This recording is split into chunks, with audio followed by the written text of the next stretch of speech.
Yo mga idol, kamusta? Sports Talk PH nga pala.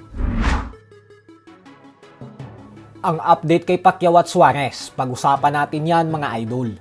Ngunit bago ang lahat ay huwag kakalimutang mag-subscribe at i-click ang notification bell button for more sports talk.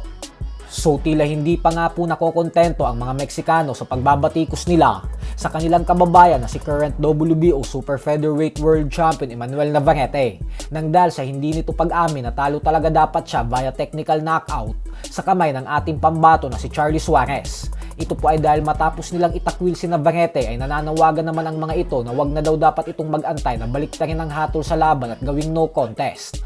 At bagkus magkusa na daw dapat si Navarrete gumawa ng aksyon na ibigay mismo ang WBO Super Featherweight World Title belt kay Suarez. Paliwanag ng mga Mexican fans sa social media na ang tanging paraan lang umano ngayon upang bumalik ang respeto at paghanga nila kay Navarrete ay kung ibibigay nito ang kanyang titulo kay Suarez. Dahil maliwanag naman umano na ninakawan talaga ng panalo ang Filipino challenger nang dahil sa palpak na desisyon ng referee at mga opisyal sa naging laban nila. Habang ang WBO naman ay naglabas na din ng pahayag kanina lamang patungkol sa bakbakang Navarrete versus Suarez.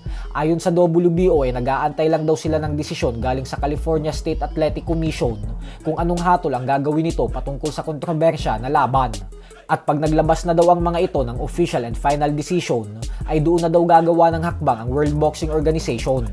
Ganun pa man ay medyo nakukulangan po ang mga fans sa pahayag na inilabas ng WBO dahil may karapatan din naman daw maglabas ng opinyon ang WBO patungkol dito.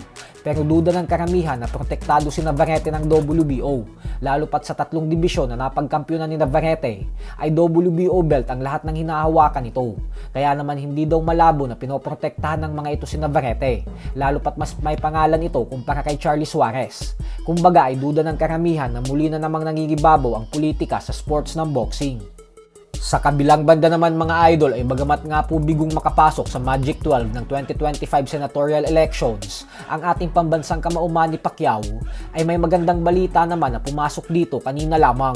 Ito po ay dahil inilagay na siya ng WBC sa ikalamang pwesto ng WBC Welterweight World Rankings. Isang patunay lamang po ito na babalik na talaga ang nag-iisang 8 Division World Champion sa mundo ng boxing upang sagupain ang current WBC Welterweight World Champion Mario Barrios sa July 19 sa Las Vegas, Nevada.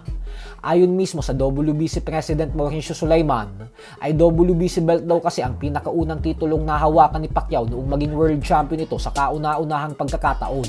Kaya naman maganda din daw kung magre-retiro ito ng WBC World Title belt ulit ang huling titulo niyang hawak. Pero ganun pa man nga po ay madaming fans pa din ang hindi sang-ayon sa desisyon ng ating pambansang kamao na muling sumampa sa ibabaw ng lona sa edad na 46 years old. So hanggang dito na lang po muna tayo mga idol.